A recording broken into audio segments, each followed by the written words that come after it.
I think the people throughout history who fall behind are the people who are focused very specifically on their tool and not on the outcome of that tool. One of the mentalities that I used to find the most limiting to people was, this is the way we've always done it. The second something comes out that I think is better than Claude Code, I'm gone. I don't have any loyalty to Claude Code. I got loyalty to outcome. Exactly. If you're not the target market, you have literally no idea how to build a useful tool. If you continue to do that way, the world doesn't wait for you. It keeps going, and then eventually you'll find yourself in a completely different position. With the AI stuff, like, I've had ups and downs with how I'm feeling about how it is going to impact my life, because obviously I built Rapid 301, right? And this was built in a time in which there was no Cursor and you couldn't upload files to ChatGPT, and it couldn't write Python code and then run it in the browser. And for anyone watching this, Rapid 301 is 301 redirect automation software, and ChatGPT is a really good way of doing that for small sites. Like, it does break in larger sites where it doesn't have the context, but as Gen AI is improving, it is cannibalizing products out there, a lot of them, including one that I built. And I had this moment with it where I was like, do I double down on this, or like an integrate AI, or like, what do I do? And I wouldn't call it a feeling of like hopelessness.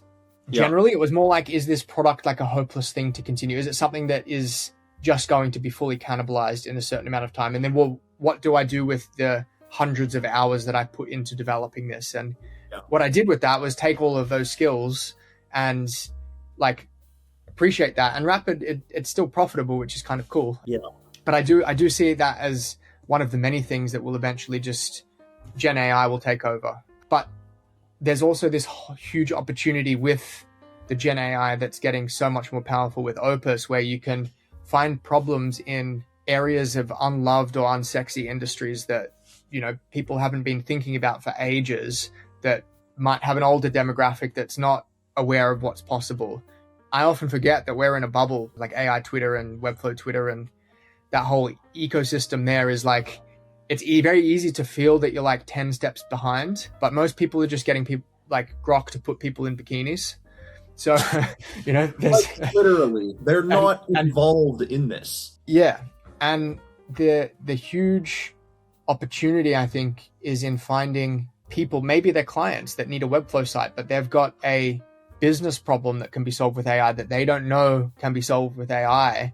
And maybe it's a problem that a lot of other businesses in that niche have too. So if you solve it for them, I'm not going to say it's now trivial to build something that's, multi-user and that, but if you take the skills that you've got and the taste that you've got from, these years of building in Webflow, and then figure out how to build something in a scalable way or that's easy to maintain, there's huge opportunity to bring those skills forward and kind of get a foothold in the next paradigm, essentially. And I'm still between the two paradigms. Like, my main income streams come from Webflow design development work. Like, I still love it, and the quality of like the things that you can build and the experience of building in Webflow is amazing for client sites. And then for ideas, the rate at which you can get them to a point where you can test is also just completely unlocked now. So there's kind of two games that can be played at the moment, and I'm using one to buy the time to fund the other, essentially. And I think that it's probably a good idea for anyone that's in the Webflow space to start playing around with these other tools, because it just unlocks, even just the way of thinking about things changes. Like, I would never have thought to do like a little interaction or animation like that of a product. Now, there could be a world in which you just create that in Webflow, create that in Cursor and then iframe it in, or pull it in with like a code snippet or something like that. So one doesn't need to destroy the other, and they can kind of be used in conjunction with each other, and they both have their strengths in different areas, at least for the time being. I think that is gold. I think that is the exact way to look at it. As certain doors are being closed, other doors are being opened, and I think everyone needs to be experimenting and seeing how they can work this stuff into their workflow, and not to deny it, but to accept it and see how you can make yourself better with it. Like, I think the people throughout history who fall behind are the people who are focused very specifically on their tool and not on the outcome of that tool. So another thing that I say pretty frequently is like, imagine back in a day where you've got a guy who builds houses and he's like, I'm the screwdriver guy. Nobody's better than me at using a Yeah. screwdriver. And then someone comes around, they're like, look at this new thing. It's a mechanical screwdriver, also known as a drill. No. My action with the wrist is just better. You know, there's gonna come a time. Yeah. Screwdriver's not gone anywhere. You've got How many frames can be put up? Exactly. Like, but we're able now, if your goal is to build a house, you're gonna use, you know, a drill, a nail gun, like these new technologies to do certain things, and the screwdriver still has its place and it's not going anywhere.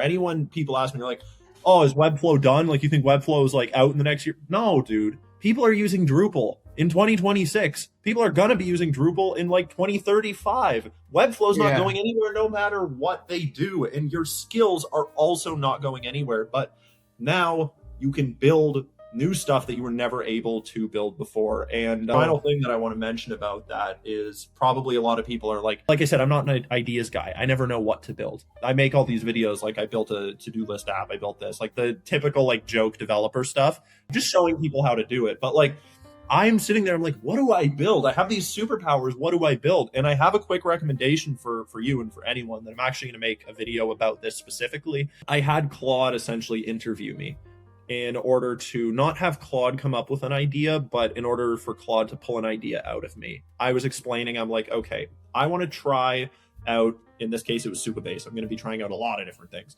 So I want to be trying out Supabase. I want to do something that's going to, you know, push it to the limits, to say, I want to be able to use it, experience it, all of that stuff. I want to build something useful.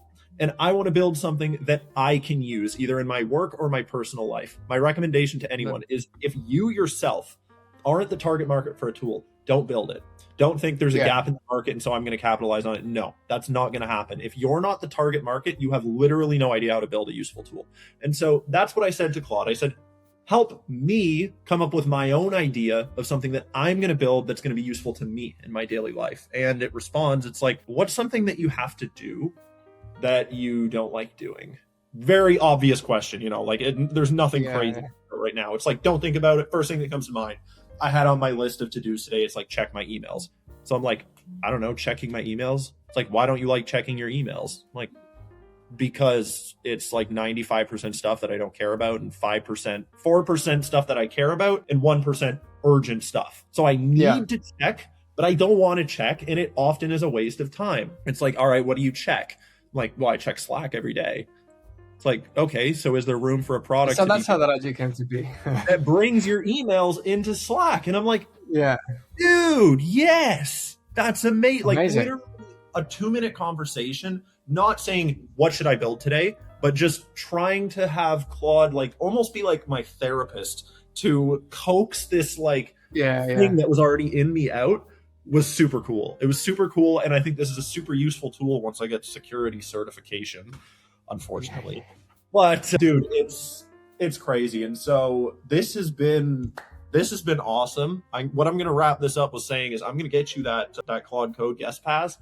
I think it gives you a week free of Max, if I'm not wrong. Okay, awesome. So activate that. Maybe like, I don't know if you work weekends or anything like that, but activate that when you get to use the whole thing. And what I would love to do is speak to you again with your thoughts, good or bad. Like, I am the second something comes out that I think is better than Claude Code, I'm gone. I don't have any loyalty to Claude Code. I got loyalty to outcome. Exactly. And I think that's the way to be. And I think that's the way everyone should be. We all inherently, no matter how much we want to, like, I have this inherent interior loyalty to Webflow because of the amount of hours I poured into the product, the community, the sites I built, and all this stuff. That's going to be there internally, no matter what. But when I think about I think left brain is the way to say it, like what I should actually be focusing on, it's like, okay, forget Webflow, forget Claude Code. You're a builder. You build stuff. You're a builder. Whatever allows you to build the best and the fastest. And so I think Claude Code is going to blow your mind. Again, Claude Code in Cursor. Like, have you got a tutorial for that? Is that have you got a video on that? Okay, so here's what you can do. There's actually a plugin, like a VS Code plugin or extension, I think they're called. You could use that, but you open Claude Code by just popping open a terminal and typing Claude. And so like you go to your project root folder, click terminal, and then just type in Claude once you've installed it, of course, and you're up and running. It's that easy. And you prompt in the terminal. Yep. So it opens like a chat. It's an ugly UI straight up, but it shows like a little like arrow, like this is where you're typing, and then like the text streams in, and that's literally how it works. It's super simple. Again, UI is ugly. You're literally prompting in a terminal, but like not in command, in plain English, same as you do with Cursor. Like with Cursor, does it track changes and stuff in Cursor as well? Yeah, I think the extension is the kind of thing where like once it's going to make changes, it like pops open the changes like it does in Cursor, and you can see like the red what's going to be deleted, the green what's going to be added. Yeah. So I think that might bring a ton of value. But yeah, the combination, like you need an IDE, man. If you want to know what's going on in your projects, if you want to be serious, you need an IDE. I honestly, when I'm building, my IDE is minimized and I open it when I need to. I'm not going to say I'm watching it all the time, but like you got to have one. Interesting. Yeah. So I mean, I've got the files open. I'm like digging through everything. Yeah. And there's all like, I know people who build some incredible stuff who literally put Claude on like dangerously skip permissions and like walk away from their computer. And on the other hand, it freaks me out too. I can't do that. I'm between that and where you're at. I'm like babysitting Claude one window at a time, watching what's going on, but my IDE sees my eyes a few times a day. I'll put it that way. Yeah, gotcha. And it becomes easier with Claude Code. So man, really, I'm going to send this to you like right now in just a second. I'm super excited. Let me know. Like it could be early next week. It could be in 2 weeks. Whenever you get the chance to use it and you have some thoughts, I want to get like guy who's been using Cursor's first thoughts on Claude Code after using it for a week. That would be awesome. I'm happy to do it. And probably meet after, I don't know how long we've been on Slack and Twitter. Yeah, we've been going back and forth, I feel like, for a couple years at this point. So awesome to meet you. We're going to be definitely talking more in the future. This has been great, and I'm just looking forward to the next one. Yeah, me too. Have a great day. Thank you so much. Great talking to you. I'm going to pass right now. Take it easy, Luke. Easy. Bye-bye. Ciao.